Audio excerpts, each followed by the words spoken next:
Apakah kamu pernah merasa gugup, seperti saat berada di pesta, acara, atau pertemuan sosial, dan kamu tidak tahu harus berbuat apa?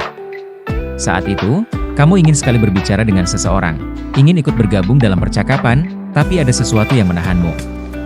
Rasa canggung dan malu seringkali membuat kita merasa seperti tidak ada di tempat yang tepat, seolah-olah kita tidak diinginkan atau tidak penting. Aku paham bagaimana perasaan itu. Aku juga pernah berada di posisi yang sama, mencoba mencari pelarian dengan berpura-pura sibuk, berharap orang-orang di sekitar tidak terlalu memperhatikan. Rasa malu ini bisa sangat menahan kita, membatasi potensi diri, bahkan membuat kita melewatkan peluang-peluang besar dalam hidup. Tapi kabar baiknya, rasa malu bukanlah sesuatu yang permanen. Percaya atau tidak, kamu bisa berubah, dan aku ingin berbagi bagaimana aku mengatasi rasa malu ini dan mulai membangun rasa percaya diri. Jadi, jika kamu siap untuk perjalanan ini, mari kita mulai.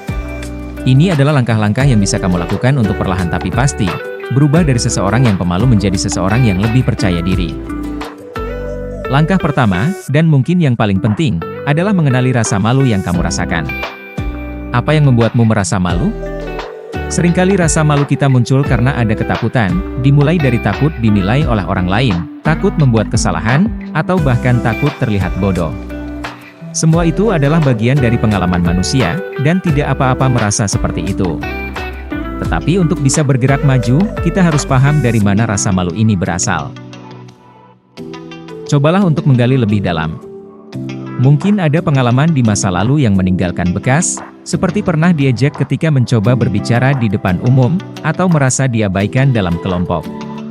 Pengalaman-pengalaman seperti ini bisa membentuk cara kita memandang diri sendiri dan interaksi sosial. Tapi ingat, pengalaman masa lalu itu bukanlah cermin dari kemampuan kita saat ini. Dengan mengenali sumber rasa malu ini, kita dapat mulai memprosesnya dan menyadari bahwa itu hanyalah bagian dari diri kita, bukan keseluruhan diri kita. Ini adalah langkah pertama menuju perubahan. Latihan kedua yang sangat membantu adalah berbicara dengan diri sendiri. Mungkin ini terdengar aneh, tapi percaya atau tidak, berbicara di depan cermin adalah cara yang efektif untuk membangun kepercayaan diri. Saat kamu berbicara dengan diri sendiri, kamu secara tidak langsung melatih otak dan tubuhmu untuk terbiasa dengan ide berbicara di depan orang lain. Cobalah berbicara tentang dirimu sendiri di cermin. Mulai dari hal-hal sederhana seperti memperkenalkan diri, menceritakan hari-harimu, atau bahkan berlatih pidato singkat. Ketika kamu mulai terbiasa mendengar suaramu sendiri dan melihat dirimu berbicara, kamu akan merasakan perubahan. Kamu mulai merasa lebih nyaman dan terbiasa dengan caramu berkomunikasi. Berbicara di cermin juga membantu kita menyadari bahasa tubuh kita. Kamu bisa belajar tersenyum, memperbaiki postur, dan menunjukkan keyakinan melalui ekspresi wajahmu.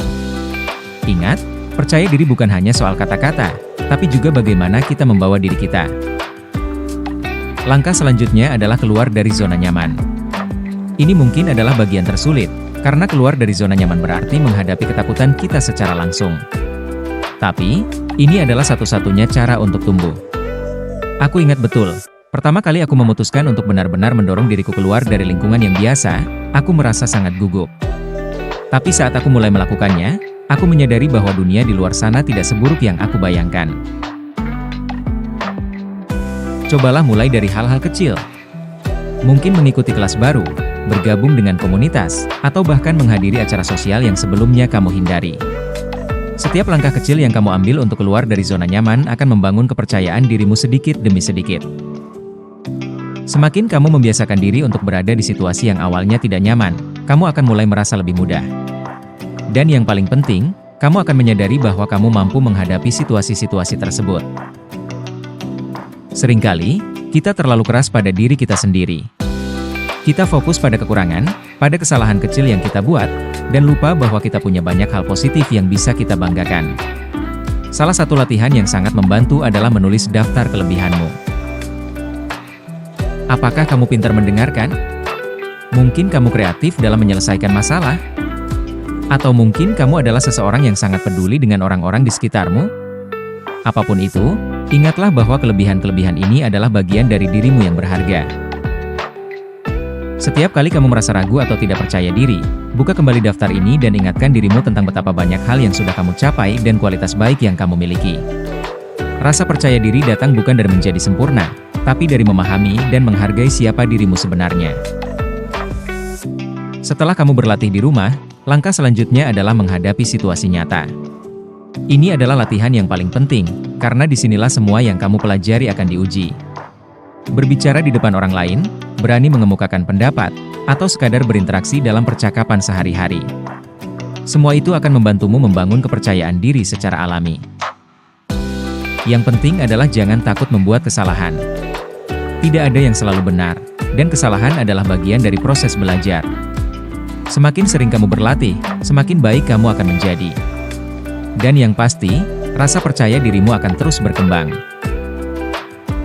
Perjalanan dari pemalu menjadi percaya diri memang tidak terjadi dalam semalam.